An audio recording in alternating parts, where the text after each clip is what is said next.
And while they were working on getting that, the results came back for the bloodstained items that were found in Sam's home and in his vehicle. And they tested positive for Blaise's blood on the knife and a combination of Blaise and Sam's blood in Sam's car. So obviously, after that comes back, the investigators can move incredibly quickly. They get a warrant. They don't even wait for Sam to come home that day. Police ended up intercepting his mom's car and pulled her over, and Sam was inside of the vehicle with her at around 1:15 p.m. on Friday, January 12th, 2018. That's 10 days after Blaise disappeared. Sam Woodward was arrested for the murder of Blaise Bernstein. We talked a little bit about the stuff that was found, at least initially, on Sam's phone, but maybe it's worth going a little bit more into Sam's background, maybe what led the 20-year-old to commit something like this. So Sam grew up in Newport Beach, California. It's a wealthy coastal suburb of Orange County. His parents, a commercial real estate vice president and therapist, raised their family as Catholic. They attended mass almost daily. Now, according to his mother, Michelle, Sam had some difficulties as a child, including sensory sensitivities. He showed signs of emotional dysregulation.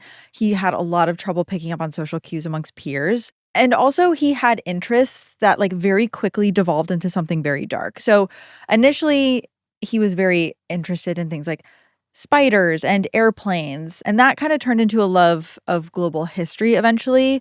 But by 5th grade, this global history fascination he had gave way to a fascination with specifically Nazis and Nazi-era Germany. This did not make him popular pretty much wherever he went. Sam hadn't made even one friend by the end of elementary school, so his parents hoped that by starting the 7th grade at the Orange County School for the Arts, he could get a fresh start. Despite some of his social difficulties, Sam had enough talent to get into the prestigious school. That's where he met Blaise. But Sam didn't fit in at this school either.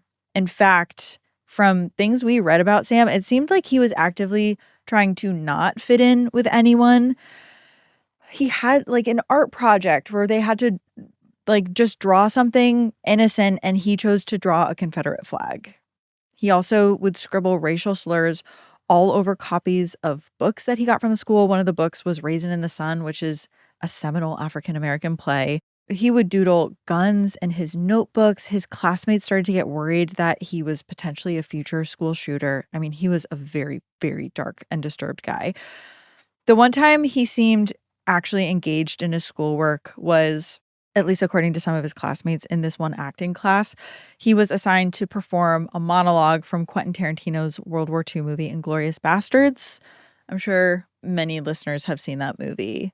We can all imagine what monologue he was maybe reading, and it was probably not the actual bastards that he was reading. There were also several of Sam's classmates that talked to reporters and confirmed that he did express openly, very openly, extremely homophobic views during high school alongside other bigoted ideas. I mean, according to one classmate, he had a reputation of being racist, homophobic, sexist. There's even a source I saw that his father pulled him out during his junior year at Orange County School for Arts because of multiple reports of Sam being homophobic towards gay students. And so Woodward actually finished his junior and senior years at Corona Del Mar High School. There's also this creepy Reddit theory about Sam creating a fake Facebook account using the name Harold Gershner. Allegedly, this Harold Gershner user was going to groups Blaise's family had started to help find him and was taunting Blaise's mom there. Many think it's Sam because this Harold seemed to know things that nobody else could know about the murder. But again, this is kind of all speculative and has not been proven. Well, it seems like a lot of people were creeped out by Sam, and they considered him potentially capable of murder even long before Blaise was killed. Even Sam's mother, Michelle, said that she mostly communicated with Sam through letters because of his frequent episodes of rage. Though things seem to be a little bit better lately since Sam was living back at home and he would go places with his mom. But I guess in the past, these episodes of rage included physical violence towards his family and destruction of property, although Michelle took some of that back when she was questioned about it later. All to say that Sam's history did not do him any favors in this investigation. Between the bloody knife in the dresser, the blood in his car, and the long history of troubling behavior, the defense was going to have a really hard time putting a case together for him. And with the story now making national headlines, prosecutors were motivated to push hard for a guilty verdict and a maximum sentence. The best possible case scenario for Sam was to convince the jury that this was voluntary manslaughter, which we talked about earlier, the difference in California, and not first-degree murder. So on February 2nd, 2018, exactly a month after Blaise disappeared, Sam Woodward pleaded not guilty on charges of murder.